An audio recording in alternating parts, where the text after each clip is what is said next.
हिमाचल प्रदेश में कोरोना के मामले पिछले काफ़ी समय से बढ़ रहे थे और मौतें भी लगातार बढ़ रही थी। हालांकि अभी ये मामले कुछ एक थम से गए हैं, लेकिन कोरोना के खिलाफ सरकार की तरफ से जो कदम उठाए गए हैं उससे विपक्ष जो है वो संतुष्ट नहीं है। लगातार सवाल सत्ता पक्ष से उठाए जा रहे हैं। इसी विषय पर बातचीत के लिए लाइव टाइम्स टीवी के साथ मौजूद हैं भाजपा के प्रदेश मुख्य प्रवक्ता रणधीर शर्मा। उन्हीं से जानते हैं कि जो ये राजनीति हो रही है कोरोना काल में, इसके क्या मायने हैं, क्या सरकार जो भाजपा क्या दल है प्रदेश में सत्ता में, क्या वो सही काम कर रही है या क्या चीज़ें हैं, इस पर बातचीत करेंगे। रणधीर जी, मेरा पहला सवाल यही है कि सवाल लगातार उठ रहे हैं कि काम अच्छे से नहीं हो रहा है, प्रदेश में कमियां बहुत ज़्यादा हैं, ऑक्सीजन की कमी है, और भी बेड्स उपलब्ध नहीं है, मौतें ज़्यादा हो रही हैं। ये तमाम सवाल है जो विपक्ष उठा रहा है, आप क्या कहना चाहेंगे?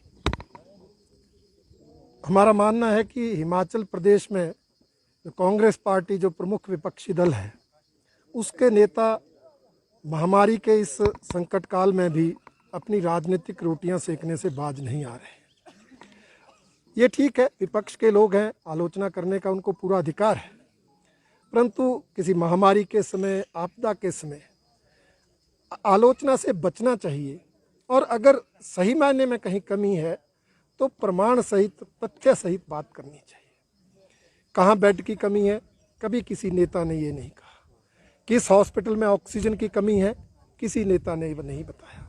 एक वेग आरोप लगा देना, ये एक सनसनी फैलाने का प्रयास है, जनता में डर का वातावरण पैदा करने की कोशिश है।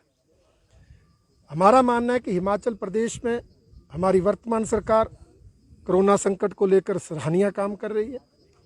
मुख्यमंत्री जी, स्वास्थ्य मंत्री जी जिलों तक का दौरा कर रहे हैं, स्थिति का जायजा ले रहे हैं। और जहां तक हॉस्पिटल्स की बात है, आज मेक शिफ्ट हॉस्पिटल बनाकर 5000 बेड की व्यवस्था की गई है। आप जरा पूछ लीजिए हॉस्पिटल्स में, आज आपको अनेक हॉस्पिटल्स में बेड खाली मिलेंगे। कहीं कोई मरीज गया और उसको बेड नहीं मिला, ऐसी शिकायत नहीं आई है। थोड़ी देरी लग सकती है कि डॉक्टर्स व्यस्त हैं, बिजी हैं जो पेशेंट, परंतु कहीं भी बेड की कमी नहीं है। कहीं किसी मरीज की मृत्यु ऑक्सीजन की कमी से नहीं हुई। मरीज लेट जाते हैं, घर में रहते हैं, जब ऑक्सीजन लेवल बहुत कम आ जाता है तब वो हॉस्पिटल जाते हैं। इसलिए मौतें जरूर हुई हैं, परंतु बेड की और ऑक्सीजन की कमी हिमाचल प्रदेश में नहीं आने दी गई है। इसके लिए तो हिमाचल प्रदेश की सरकार प्रशंसा की पात्र है। विपक्ष का हमने कहा है कि उनका नज़रिया जो है सिर्फ राजनीति करने का है। उन्होंने वो राजनीति करने का प्रयास किया, परंतु दुखदाई है कि महामारी के इस कार्यकाल में भी उन्होंने इस तरह की निम्न स्तरीय राजनीति की है। सर, वैक्सीनेशन को लेकर भी सवाल उठ रहा है और ख़ासतौर पर जो 18 से 44 साल के लोग हैं, स्लॉट बुकिंग नहीं हो पा रही है। जैसे ही बुकिंग की कोशिश करते हैं वो एडवांस में बुकिंग शो बता रहा है। तो विपक्ष भी ये सवाल उठा रहा है, कांग्रेस भी कह रही है कि केंद्र सरकार से वैक्सीन जो है वो सही मात्रा में नहीं मिल पा रही है ताकि ज़्यादा से ज़्यादा लोगों को वैक्सीन लगाई जा सके। देखिए, हमारी केंद्र सरकार की, प्रदेश सरकार की ये लगातार कोशिश है कि आवश्यकता के अनुसार वैक्सीन उपलब्ध हो, परंतु आप भी जानते हैं कुछ कंपनियां ही हैं जो इस वैक्सीन का निर्माण कर रही हैं और उसकी कुछ सीमाएं हैं। हमें गुणवत्ता का भी ध्यान रखना है।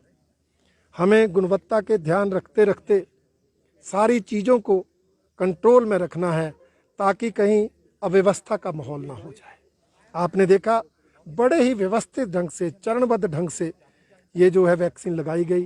पहले 60 साल के ऊपर के लोगों को, गंभीर बीमारियों से ग्रस्त लोगों को, कोरोना योद्धाओं को वैक्सीन लगी। फिर 45 से 60 साल की उम्र के बीच वैक्सीन लगी और उसके बाद 18 से 44 साल तक के लोग वैक्सीन लगाने के लिए राष्ट्रीय स्तर पर पोर्टल बना है और उस पोर्टल में जिन्होंने रजिस्ट्रेशन कराई है उनके लिए समय दिया जाता है। उस समय जो लोग अप्लाई करते हैं उनको कहीं कोई भेदभाव नहीं, कहीं किसी के साथ पक्षपात नहीं, बिल्कुल पोर्टल के अनुसार आज चरणबद्ध ढंग से वैक्सीनेशन हो रही है। मुझे हंसी आती है कांग्रेस के नेता जब इस तरह की बयानबाजी करते हैं, क्योंकि जब वैक्सीनेशन शुरू हुई थी, जब हिंदुस्तान में वैक्सीन बनी थी, तो इन्हीं कांग्रेसी नेताओं ने उस वैक्सीन की आलोचना की थी, उसका विरोध किया था और आज उल्टा उसकी कमी की दुहाई दे रहे हैं। ये विरोधाभासी बयान, ये दोहरी राजनीति कांग्रेस पार्टी का चरित्र है जो इन बयानों से स्पष्ट होता है। सर, कोरोना का संकट है, लेकिन इस बीच प्रदेश में दालों के रेट बढ़ गए, इसके साथ साथ तेल के रेट बढ़ गए, तो क्या वजह रही इसकी? और इससे निश्चित तौर पर जो मध्यम वर्गीय परिवार हैं उनको सबसे ज़्यादा परेशानी इस बात से हो रही है कि रेट्स बढ़ाए जा रहे हैं। निश्चित रूप से ये चिंता का विषय है, परंतु आप भी जानते हैं जब महामारी जैसी, और वो भी कोरोना जैसी भयंकर महामारी हो, तो चाहे केंद्र सरकार चाहे प्रदेश सरकार, मुख्य उद्देश्य उस महामारी पर नियंत्रण करना होता है।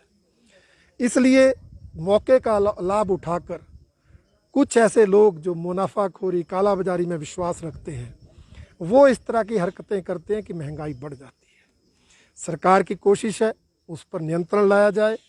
जिस तरह से कोरोना मरीजों की संख्या में कमी आई है, मौतों की संख्या में कमी आई है, उसी तरह महंगाई में भी कमी आएगी, वस्तुओं की कीमतों में भी कमी आएगी, ऐसा मुझे पूरा विश्वास है। सर, आखिरी प्रश्न, कांग्रेस के भीतर लग रहा है कि सियासी युद्ध छिड़ा हुआ है, पोस्टर वॉर शुरू हुआ एक तरह से।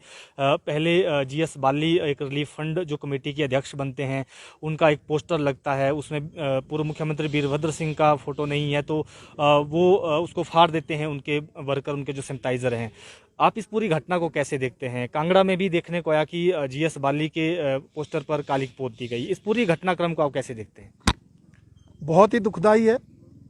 कांग्रेस पार्टी जैसे राजनीतिक दल के नेता अगर कोरोना जैसी महामारी के दौरान भी अपने अहंकार और घमंड के कारण एक दूसरे को नीचा दिखाते रहेंगे, तो वो पार्टी जनता के बीच हास्य का पात्र बनकर रह जाएगी। हिमाचल प्रदेश में कांग्रेस पार्टी में गुटबाजी है, ये सब जानते हैं। एक नहीं अनेक गुटों में बंटी है। हर मुद्दे पर उनके नेताओं के अलग अलग बयान तक आते रहे हैं, परंतु कोरोना महामारी के दौरान इस तरह से स्पष्ट रूप से जो गुटबाजी उभर कर आई है, वो बहुत ही दुखदाई है। भारतीय जनता पार्टी इसकी कड़ी निंदा करती है। आज महामारी के समय तो आवश्यकता थी कि सभी राजनीतिक दल मिलकर अपने मनभेद बुलाकर एकजुट होकर कोरोना के खिलाफ लड़ाई लड़ें, परंतु दुख का पेश है कि कांग्रेस पार्टी के तो नेता भी एकजुट नहीं हो पा रहे हैं। इससे बड़ी दुर्भाग्य की बात कोई और नहीं हो सकती। सर, कोरोना से जुड़ा ही एक सवाल है। सीपीआईएम विधायक राकेश सिंघा हैं, वो सवाल उठा रहे हैं कि कोरोना ड्यूटी में जो है ऐसे लोगों को लगाया गया है जो भाजपा विचारधारा के नहीं है बल्कि दूसरी विचारधारा के हैं, और बाकी सिफारिशी लोग बाहर वो कोरोना ड्यूटी नहीं कर रहे हैं। ये उनकी तरफ से आरोप है, क्या कहेंगे इस पर? बिल्कुल निराधार आरोप है। ड्यूटी सबकी बारी बारी लगती है और बड़े सिस्टम से लगती है। हर डॉक्टर, हर पैरामेडिकल स्टाफ का कर्मचारी, हर आशा वर्कर जब जैसे जैसे उनकी ड्यूटीज़ लगती हैं वो अपने कर्तव्य का पालन करते हैं। मेरा आरोप है कि इस तरह के नेता इस तरह की निराधार बयानबाजी करके कोरोना योद्धाओं, स्पेशली जो डॉक्टर्स हैं, पैरामेडिकल स्टाफ है, स्टाफ नर्स है, जो अपनी जान को जोखिम में डालकर मानव सेवा में लगे हैं, उनका मनोबल गिराने का काम करते हैं। ये बड़ी ही निम्न स्तरीय राजनीति है जिसकी भारतीय जनता पार्टी कड़ी निंदा करती है। बिल्कुल, ये थे भाजपा प्रदेश मुख्य प्रवक्ता रणधीर शर्मा। इन्होंने कहा कि कोरोना काल में बेहतर काम कर रही है सरकार, और जो तमाम मुद्दे हैं, विपक्ष जो सवाल उठा रहे हैं, वो विपक्ष की एक राजनीति है। लाइव टाइम्स टीवी के लिए प्रदीप ठाकुर, शिमला। विश्वास, जिम्मेदारी का, यकीन एक नई शुरुआत का, शुरुआत एक नए एहसास की, एहसास सुकून का, अपनेपन का।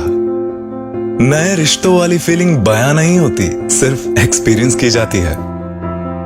जैसे Goyal Motors, Maruti Suzuki Arena, नए रिश्तों की शुरुआत, now in Solan and Shimla.